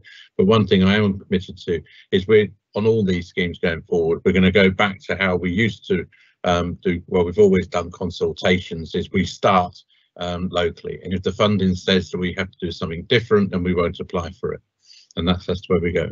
So the recommendations have been published on all the agenda papers. They're on pages 7, 11 and 12 and pages 15. Can we agree all the recommendations from the TARSAT meeting? Agreed. Thank you. We now move. I'm conscious of the time, and we are limited to how long we can run cabinet meetings for. It's in the constitution. So we're on item 9, progress on scrutiny projects. They're on pages 17 and 18. Can we note the update, please? Noted. Noted. We now move on to item 11, which is renewal of the additional licensing scheme for HMOs. Varsha? Yes, thank you. This is just a renewal of the scheme in line with legislation. This is an additional licensing scheme to license houses of multiple occupation. This supports us to ensure that landlords are compliant and we can address antisocial behaviour, overcrowding, lack of fire safety and amenities, and it benefits to the tenants and the neighbours alike. And to delegate authority to corporate director in consultation with the PH and head of public protection to take the necessary steps in issuing and amending licenses as necessary. This enables us to better protect the health, safety and welfare of the occupants. Thank you, Chair. If we can do that. Are there any questions on the reports? Phil? Yeah, I was just going to make a comment. Yeah, I fully support the recommendation. It's very important for everybody in the whole of the borough and the country to have a decent home to live in. These schemes are designed to drive up housing standards in Harrow so that everybody has a decent place to live. Thank you very much, Chair. Thank you. Thank you, Phil. There's no other comments. So if the recommendations are on pages 19 to 124, well, the recommendation on there, can we agree the recommendations? Agreed. Thank you. We now move on to item 12, which is building maintenance covering planned preventive maintenance, compliance and minor works, which is on page 125. Varsha? Thank you, Chair. So again, this is a renewal item. We will, on the front page, we will amend the name of the director and the PH title.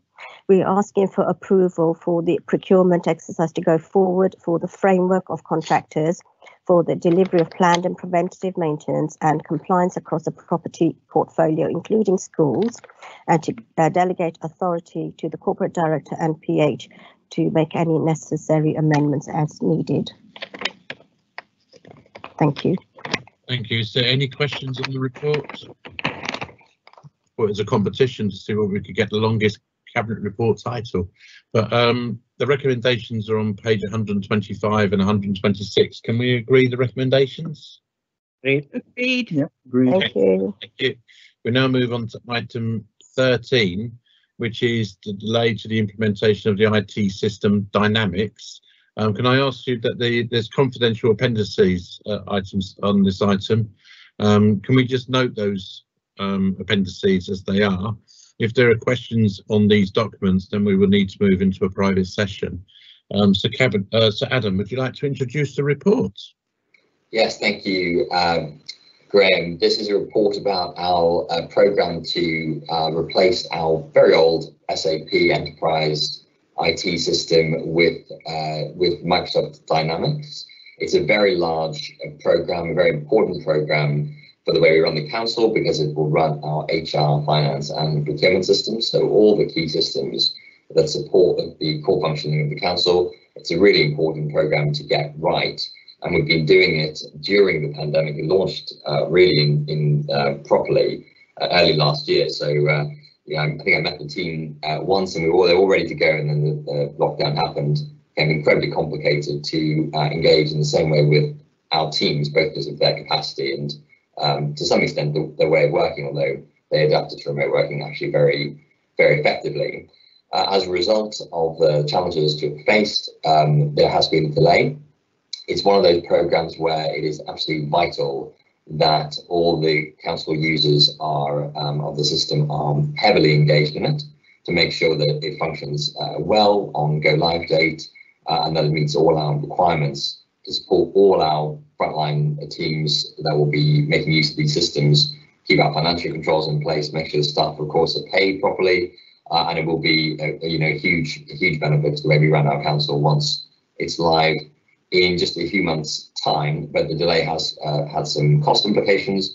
We've kept this to a minimum while managing the risk around that, and is ultimately, although significant and unwelcome, it is a relatively small percentage of the overall programme budget. So this paper outlines the rationale, the reasons for those delays and the extra costs. It also appoints a PwC as our implementation support provider to make sure that the next couple of years go very smoothly. I would say that the words innovative and IT system are dangerous words to put together. But I think it is really innovative because we will be the first local authority in the UK to use the Microsoft Dynamics system in this way. and it is really important that, despite some of the challenges faced with implementing innovative IT programs, that we do provide our services with the latest technology, which enables us to deliver services as effectively as possible and ultimately as cost effectively as possible as well. So on that note, I will open to questions. Thank you, Adam. Paul, you have your hand up. I have a question and then a comment. My understanding from briefings that our shadow cabinet members received was that this scheme had to be implemented when it was originally going to be implemented due to an HMRC requirement. Is that the case? And if so, how are we dealing with that problem? That's not my understanding. I think originally there was, hope to do it around April with the end of the year, but in fact there's quite a lot of challenges with doing it at that time anyway. So doing it in July is not necessarily unwelcome from an implementation perspective. So my understanding is I haven't been aware of any issues like ones you raised, but obviously I'll check back with officers, and if there are any, we'll come back to you.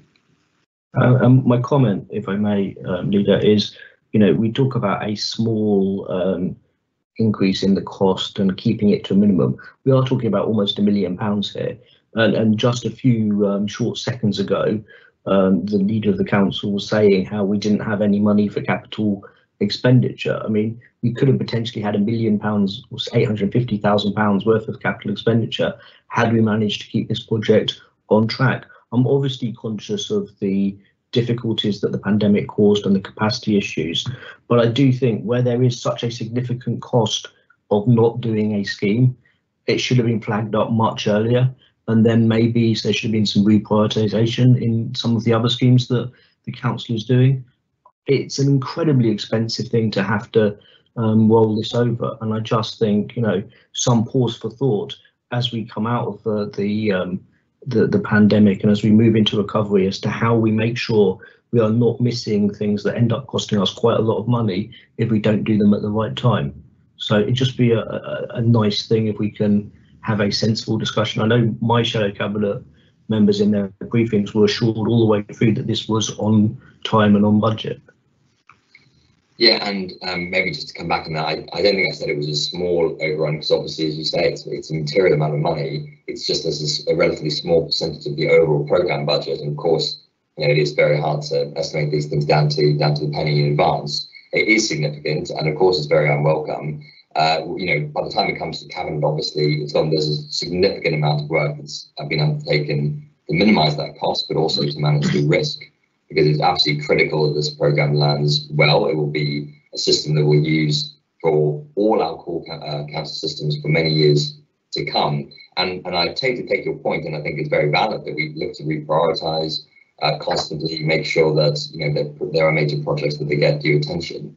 But equally, if you look at the teams that were involved, that were the customers of the system, you're looking at our finance team, for example, that was busy paying out 10 different business grant schemes, that was busy trying to make sure that the grants we received from the government were put to good use, and made sure that ultimately we managed our budget so that we both were able to set a balanced budget for next year, put some money aside for future contingencies. You look at our HR teams, incredibly stretched, delivering whole new ways of working, both for now but also the future. So these are all, the reprioritization could easily have more significant knock-on consequences as well. But I take the point, and it's an important, it's unwelcome news. We never want this to be in a position to have this kind of delay or extra cost.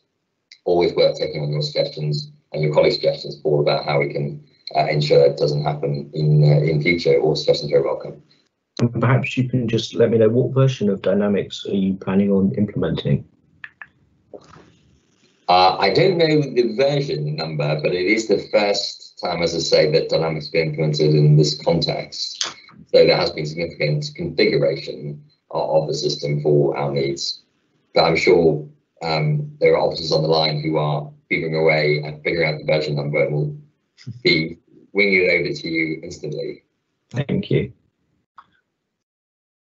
Winging its way over, but we could do it through email now, because you've got a working email system, which is fun. You can actually send it via Yammer as well, these days. So you're getting too dynamic here, Adam. No, it has been a challenging programme, and these are challenging at the best of times. And trouble with local government, it has a large number of legacy systems, and trying to move data across is quite difficult, especially as we heavily rely on it, as Adams has just said. You know, we have to keep operating this. We can't close down for any period of time, which would normally happen to on the major data migration system. But the reports, the recommendations are on the reports tonight, on pages 134. Can we agree those reports? Agreed. Agreed. Thank you. I'm going to bypass an item. I'm just going to move to any other business, because we have a part 2 item which we'd have to leave this meeting for to go to the part 2 meeting. The whole document is in part 2. So, is there any other business for tonight? No. No, we can make we've got full council next week, haven't we? So we can resolve things there. So thank you very much for your time tonight. For most people, we're now going to leave this meeting. John, have you got the link into the other meeting? What we'll do is, if people leave this one, then we can invite Andre would invite people in. So thank you very much. This part of the meeting is now closed. Thank you.